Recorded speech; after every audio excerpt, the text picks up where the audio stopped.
안녕하세요. 매일 새로운 사연을 전하는 읽어주는 사연 라디오입니다. 구독과 좋아요, 많은 공유 부탁드립니다. 오늘의 사연 시작하겠습니다. 안녕하세요. 작년 가을 이혼녀가 되어버린 30대 후반의 여성입니다. 소름 끼치는 남편과 더는 한 이불을 덮고 살 자신이 없어서 뒤도 안 돌아보고 도망치듯 이혼했어요. 그리고 지금도 그때를 생각하면 온몸이 부들부들 떨린다니까요. 제가 사람 보는 눈이 없어도 너무 없었던 탓이겠지만 남편과 저는 일적으로 처음 알게 되었어요.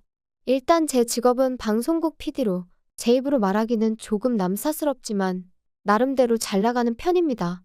반면 남편은 작은 광고회사에서 일하던 사람으로 유명세 같은 건 전혀 없는 사람이었어요. 그리고 처음 현장에서 마주쳤을 때는 솔직히 말 한마디 섞을 이유가 없기도 했는데 그 이유가 한 공간에 있었다 뿐이지 아예 업무 자체가 달랐거든요. 하지만 어쩌다 보니 또 한 번 같이 일할 기회가 생겼고 그때는 남편이 먼저 와서 아는 체를 하대요? 그런데 사실 그렇게 받는 인사도 저에겐 특별한 일은 아니었어요. 방송국에선 제가 나름대로 알려진 사람이었고, 그래서 저는 상대를 몰라도 상대 쪽에선 저를 아는 경우가 자주 있었으니까요. 아무튼, 나름대로 반갑다고 아는 체를 하는 남편이 스치듯 제 기억 속에서 떠올랐고, 그래서 저도 그때 그분이시냐 하곤 가볍게 인사를 나눴습니다. 그리고 그땐 그 인사로 남편과 제가 그토록 가까워질 줄은 상상도 못했죠.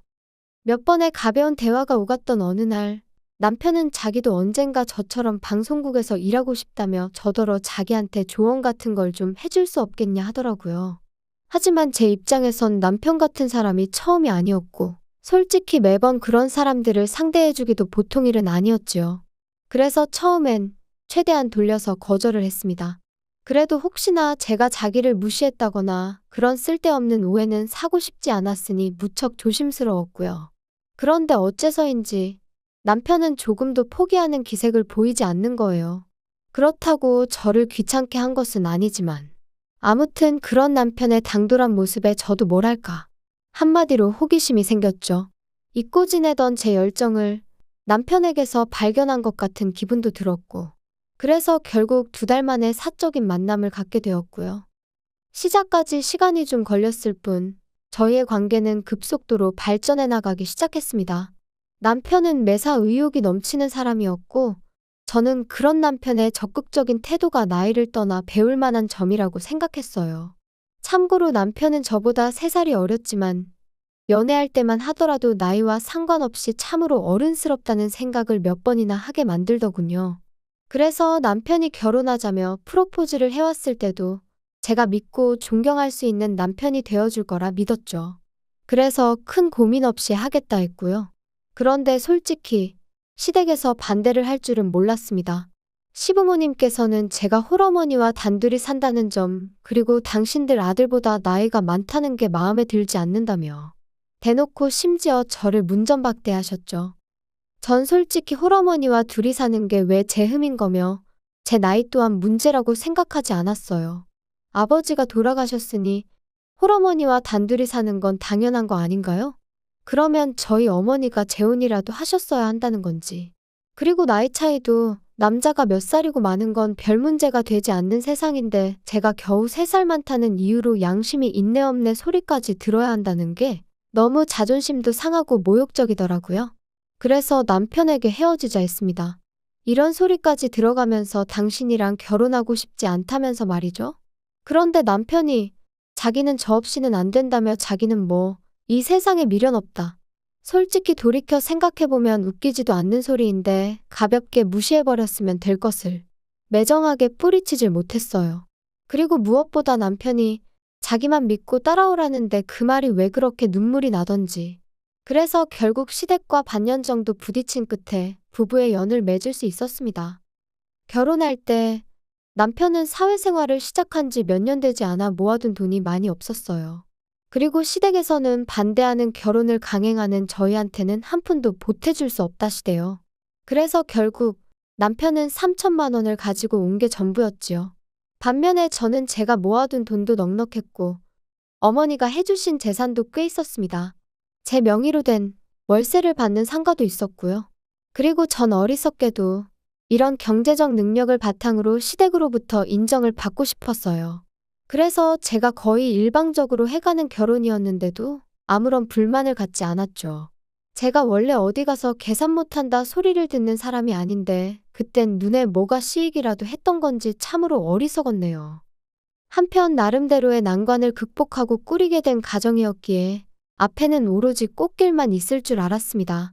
연애할 때 큰 소리 난 일이 없었으니 결혼 생활도 비슷할 줄로만 알았죠. 하지만 결론부터 이야기하자면 그건 순전히 제 착각이었어요. 많은 일들이 있었지만 남편이 제 이름을 팔고 다녀서 저를 너무 힘들게 했거든요. 본인인 저마저도 금시초문인 이야기를 흘리고 다녀서 이따금씩 저를 좀 아는 사람들은 너가 정말 그런 말을 했냐며 확인을 해오기도 했는데 그때마다 제가 느꼈던 그 곤혹스러움이란 이루 말을 할 수가 없었네요. 도대체 왜 그래? 왜 내가 하지도 않은 말을 하고 다니는 거야? 사람이 말하다 보면 실수할 수도 있는 거지.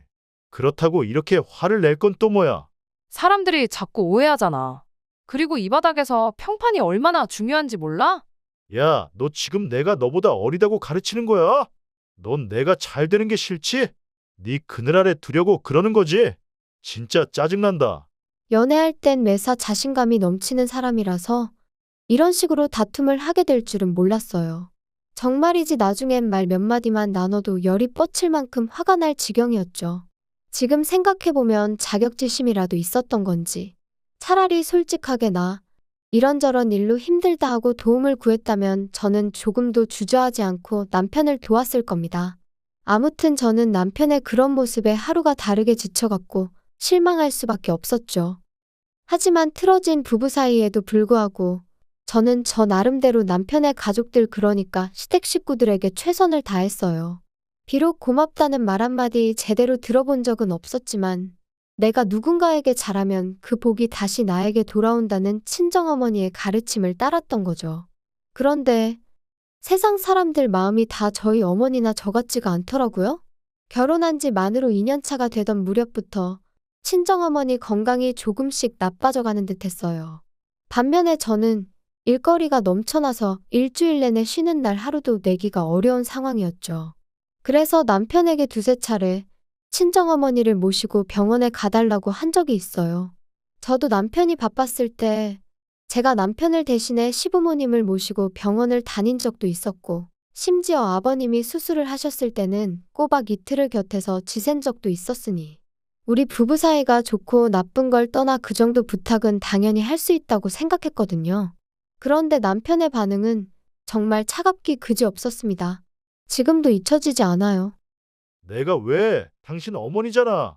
요새 여자들은 효도는 셀프로 하는 거 좋아한다던데. 넌 왜 그래? 무슨 말을 그렇게 해? 내가 그동안 시부모님한테 어떻게 했는데? 내가 그러라고 시켰냐? 너 좋아서 한 걸 가지고 왜 나한테 그래?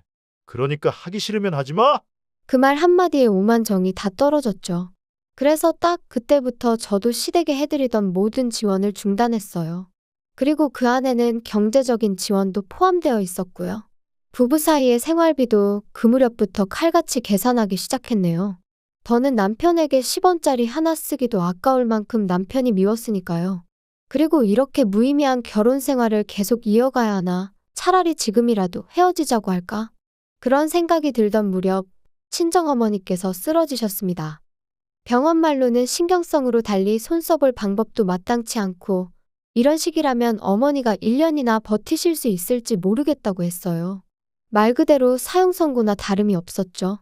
저도 어머니도 몇 날 며칠 서로 말 한마디 쉽게 하지 못하고 눈물만 흘렸습니다. 그리고 상황이 그렇다 보니 이혼이니 뭐 그런 건 생각할 겨를도 없었어요. 남편도 남편대로 그때만큼은 저나 어머니에게 나름대로 신경을 쓰려고 하는 게 보이기도 했고요. 하지만 미리 말해두지만 이건 다 생쇼에 불과했네요. 그렇게 속절없이 시간만 흘러가던 어느 날 저는 친정어머니의 담당이로부터 뜻밖의 이야기를 듣게 되었어요. 얼마 전부터 한국에 수입이 되기 시작한 신약이 있는데 그게 저희 어머니한테 효과가 있을지도 모르겠다고요. 그런데 문제는 보험이 안 된답니다. 한 번 투약하는데 700만 원 가까이 들고 2주에 한 번씩 10번은 투약하셔야 될 거라면서. 하지만 저는 고민하고 말고 할 것도 없이 해보겠다 했어요. 막말로 앉아서 돌아가실 날만 기다리고 계시게 하느니 뭐라도 해보는 게 당연하지 않나요? 그리고 정말 돈이 없다면 모를까. 아니 없다고 해도 어떻게든 해드렸을 거예요. 그런데 남편이 이 이야기를 듣더니 아니, 너 생각을 하고 말하는 거야? 한 번에 700씩 10번이면 7천이야. 7천이면 웬만한 중형차는 사고도 남는 큰돈이라고. 지금 너는 우리 엄마랑 중형차를 비교하는 거야? 제정신이니? 아니, 말이 그렇다는 거지. 근데 효과 없으면 환불은 해준대? 진짜 한심해서 말도 안 나오네. 너야말로 머리에 뭐가 들어있는 거야? 내가 지금 뭐 쇼핑하는 거야? 거봐, 환불도 안 해준다는 거잖아. 그거 다 상술이야. 7천이라니 생각할수록 욕 나오네. 너는 가족이 장모님 뿐이야? 내 생각은 안 해. 미래에 태어날 우리 아이한테는 뭐 어쩔 건데. 쓸데없는 소리 하지 마. 당신한테 돈 달라고 안 할 거고 내 능력으로 해드리는 거니까. 그리고 당신하고 알고 지낸 시간보다 내가 엄마 딸로 지낸 시간이 훨씬 길고 의미 있거든? 그러니까 서운한 애 어쩌네 그런 소리도 할 거 없어. 당신이 나한테 그런 말을 할 자격이나 돼? 결국 제 고집대로 신약으로 치료를 받기 시작했지만 솔직히 말해서 초반에는 효과가 없는 것 같았어요. 그리고 그때 저는 말 그대로 무너져 내리는 기분이었습니다. 마지막이자 유일한 희망이라고 생각했으니까요. 그런데 정작 남편은 자기가 뭘 했냐며 의기양양해하는 꼴이라니. 한마디로 정말 재수가 없더라고요. 하지만 편찮으신 어머니께선 당신까지 떠나고 나면 제 옆에는 남편 하나 남는다 생각하셨는지 계속해서 저더러 남편에게 잘해주라 하시고 저희 남편한테도 번번이 당신이 미안하다 하셨는데 다시 그때를 떠올리니 가슴에 돌 하나 걸린 듯 속이 불편하고 답답해지네요. 아무튼 정말 하루하루가 암담했지요. 하지만 죽으라는 법은 없다고 딱 절반쯤 지났을 무렵부터 놀라울 정도로 어머니의 증세가 호전되어 갔어요. 그리고 마지막 투약으로부터 2달이 지난 뒤 저희는 담당이로부터 6개월 뒤에 다시 오라는 말을 듣게 되었습니다. 치료가 성공적으로 끝났지만 추이를 지켜보자는 이야기였죠. 어머니도 저도 벅차오르는 감정을 주체하지 못하고 병원을 나서며 얼마나 울었는지 몰라요. 그리고 이튿날 저는 어머니랑 제주도로 여행을 떠났습니다. 어머니가 병원 생활을 무척이나 답답해 하셨거든요. 그래서 3박 4일 동안 맛있는 것도 먹고 즐거운 시간을 보내고 왔어요. 그리고 그러는 동안 남편은 말이라도 한마디 가령 잘 쉬고 오라던가? 네, 전혀 없었습니다. 저도 뭐 별 기대도 없었지만요. 한편 꿈같은 여행을 끝내고 어머니를 댁으로 모셔다 드리고 집에 왔어요. 원래는 어머니더러 당분간 저희 집에서 같이 지내시자 했지만 어머니가 사위 불편하게 하기 싫으시다며 거절을 하셨거든요. 아무튼 그래서 이제 짐 정리도 하고 어질러진 집도 치우고 그러고 있는데 남편이 거칠게 현관문을 열고 집 안으로 들어오더군요. 그리고 얼마나 술을 마셨는지 자기 몸 하나 제대로 가누지도 못하면서 저더러 한다는 소리가 너랑 니네 엄마 때문에 다 망했다. 다 꼬였어. 꼬였다고. 내 인생 책임져. 갈 사람이 때가 되면 가야지. 진짜 짜증난다. 지금 뭐라고 한 거야?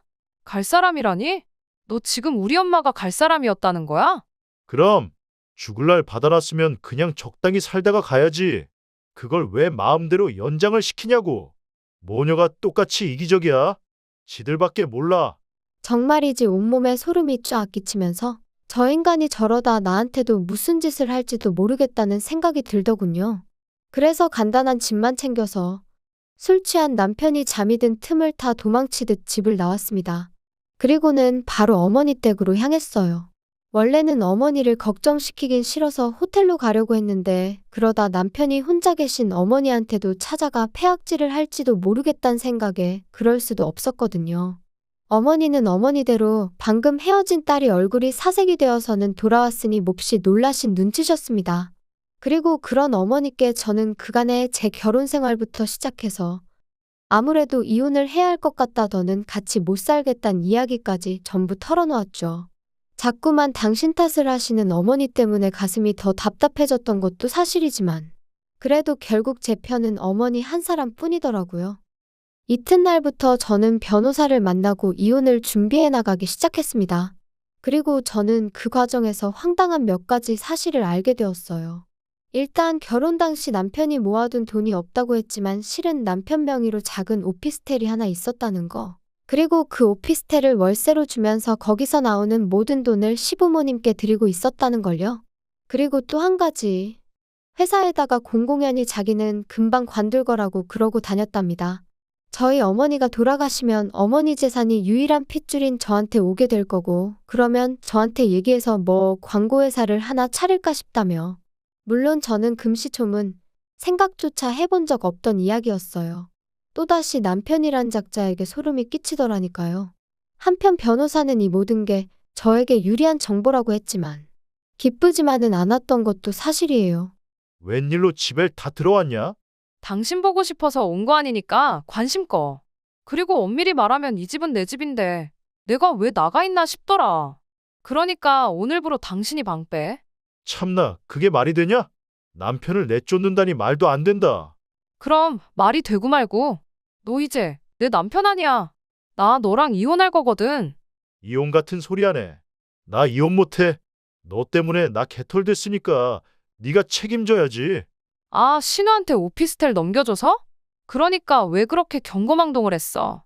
그리고 진짜 입에 담기도 싫지만 우리 엄마가 돌아가시면 그 재산이 내 거지 네 거야?